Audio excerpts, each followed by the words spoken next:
KTN 오늘의 주요 뉴스입니다. 민주당이 연방 하원에서 총기 구매가 가능한 연령을 18세에서 21세로 상향 조정하는 입법을 추진하고 있습니다. 총격 사건으로 전국이 충격에 빠진 가운데 또 아이오와주에서 총격 사건이 발생했습니다. 최소 사망자만 3명입니다.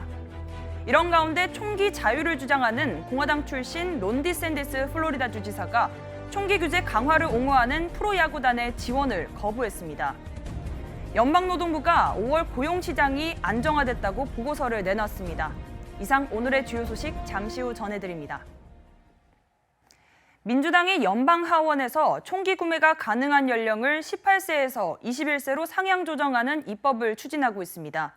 우리 아이들 지킴이라고 이름 지어진 해당 법안은 최근 들어 총기 난사 사건이 잇따라 발생하고 있어 관심이 모아지고 있습니다.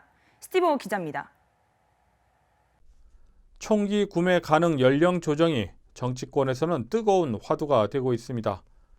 민주당은 총기 규제 강화를 요구하고 목소리를 높이는 반면 공화당에서는 총기 소지가 헌법이 인정한 개인의 권리라는 입장입니다. 민주당에서는 먼저 공격용 소총과 대용량 탄창의 판매를 금지해야 한다고 요구하고 있습니다. 총기 규제의 한 방법으로 총기 구매 가능 연령을 높여서라도 만일 공격용 소총 판매 금지가 불가능하면 구매 가능 연령을 현행 18살에서 21살로 상향 조정해야 한다고 바이든 대통령은 촉구했습니다. 바이든 대통령은 이 문제에 관련해 특별히 상원을 언급했습니다. 민주당이 다수인 하원에서 총기 규제 법안이 통과되더라도 의석수가 동석인 상원에서 막히면 결국 입법이 되지 않기 때문입니다. 한편 뉴욕 주의회가 반자동 돌격 소총을 구매 또는 소지할 수 있는 연령을 18세에서 21세로 올리는 내용을 골자로 하는 법안을 가결했습니다. 해당 법안은 또한 모든 연령에 대해 반자동 소총을 살 때 허가증을 제출할 수 있도록 하는 제안도 신설했습니다. KTN 뉴스 스티브입니다. 텍사스주 초등학교에서 벌어진 총격 사건에 충격이 가시기도 전에 미국 전역에서 총기 난사 사고가 끊이질 않고 있습니다.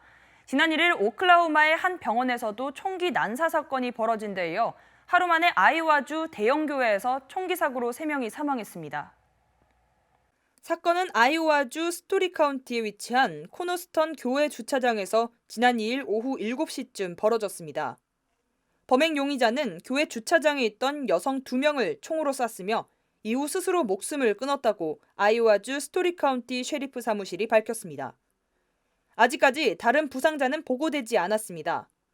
이번 사건은 조 바이든 대통령이 총기 규제를 강화하겠다고 발표한 직후에 발생했습니다. Do something. Just do something. For God's sake, do something. After Columbine, after Sandy Hook, after Charleston, after Orlando, after Las Vegas, after Parkland, nothing has been done. This time that can't be true. This time we must actually do something. I want to be very clear. This is not about taking away anyone's guns. It's not about vilifying gun owners. 미국 전역에서 총기 난사 사고가 끊이질 않자 총기 규제에 대한 관심이 다시 커지고 있습니다. 최근 텍사스주 한 초등학교에서는 18세 셀버도어 라모스가 총을 무차별적으로 난사해 어린이 19명과 성인 2명 등 총 21명이 사망했으며 지난 1일 오클라호마 털사에서는 허리 수술 통증에 앙심을 품은 40대 남성이 자신을 치료해준 의사 등에게 총격을 가해 의사와 병원 직원, 환자 등 4명이 사망하는 일이 발생했습니다. 메모리얼데이 연휴 기간 동안에도 최소 209명이 총기 사고로 사망하는 등 미국에서 총기 문제가 멈추지 않고 있습니다. 공화당 소속 론 디샌디스 플로리다 주지사가 총기 규제를 공개적으로 옹호하는 프로 야구 구단 템파베이 레이스에 대한 예산 지원을 거부했다고 전해졌습니다. 최근 문제가 됐던 총기 난사 사건으로 총기 규제 강화를 두고 민주당과 공화당의 입장이 엇갈리고 있습니다. AP통신에 따르면 디샌디스 주지사는 지난 2일 주의 새로운 예산을 승인하면서 예산안에 들어있던 템파베이의 훈련시설에 대한 예산 항목의 거부권을 행사했습니다. 총기 사용 권리 옹호자인 디샌디스 주지사가 자신의 관할에 있는 프로야구단이 총기 규제를 지지하자 괘씸죄를 물어 훈련 예산을 거부했다고 일부 언론은 추측하고 있습니다. 다만 디샌디스 주지사는 이번 예산안 거부에 대해서는 공개적으로 언급하지는 않았습니다. 미국의 노동시장이 안정적인 것으로 나타났습니다.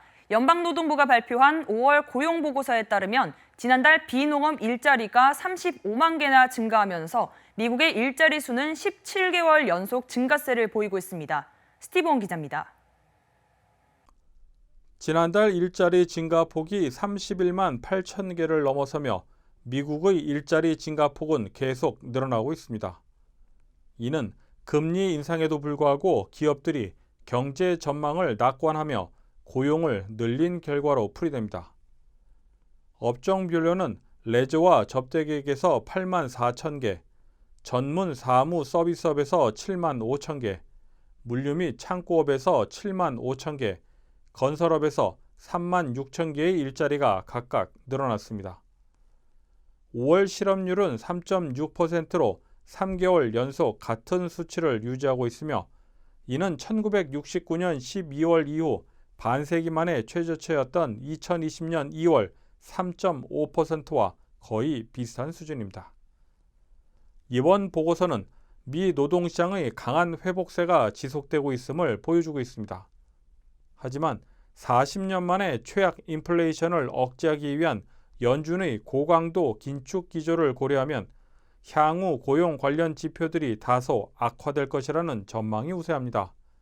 특별히 건설과 부동산 같이 금리가 민감한 업종에서는 노동 수요가 약해질 가능성이 클 것으로 예상하고 있습니다.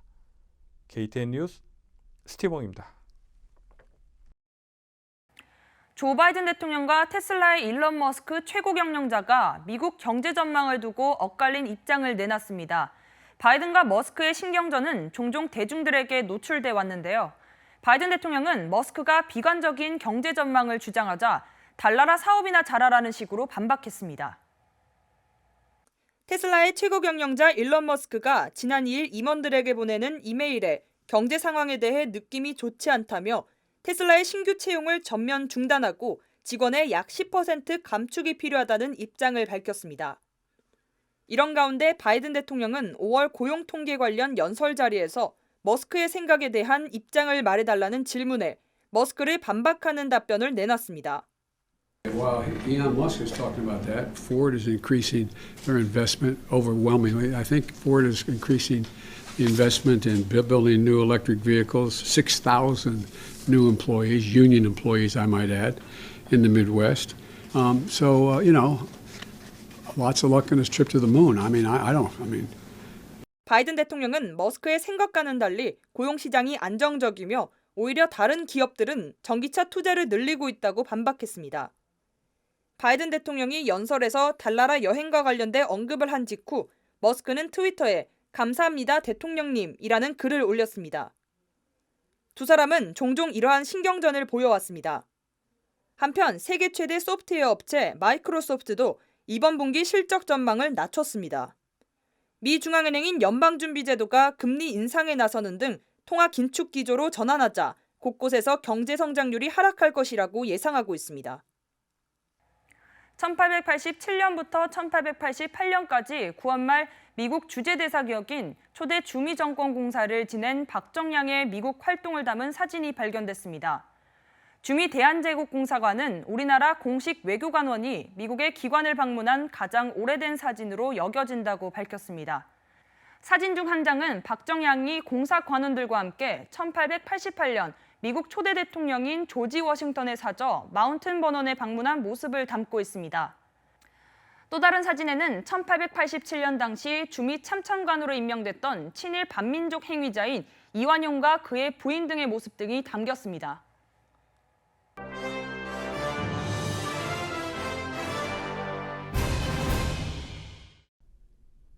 린다 페이건 대장이 미 해안경비대 제27대 사령관으로 임명됐습니다.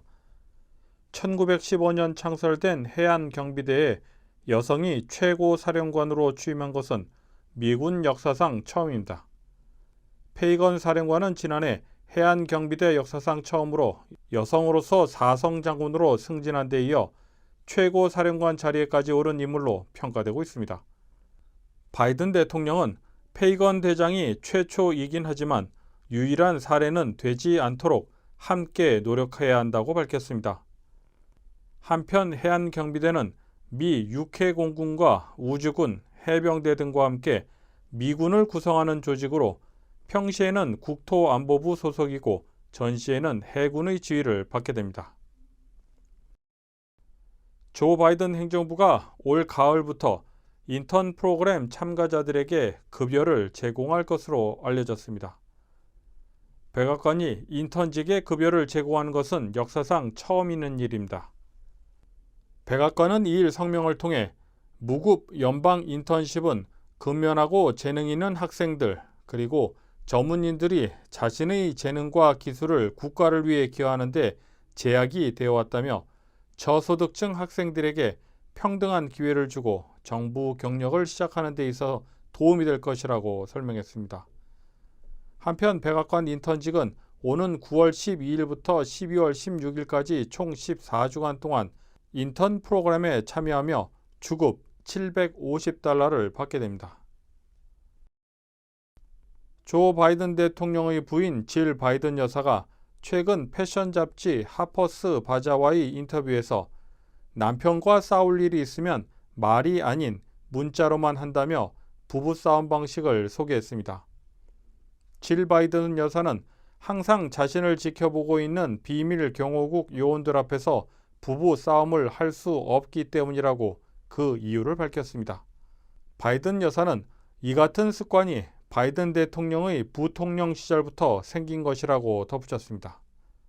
한편 바이든 여사는 미국 역사상 최초로 일하는 퍼스트 레이디로 알려져 있으며 바이든 박사로 미 언론에서는 칭하고 있습니다. KTN 뉴스 유튜브 채널이 KTN 뉴스룸으로 변경됐습니다. 앞으로 많은 시청 바랍니다. 이상으로 KTN 뉴스를 모두 마칩니다. 시청해주신 여러분 고맙습니다.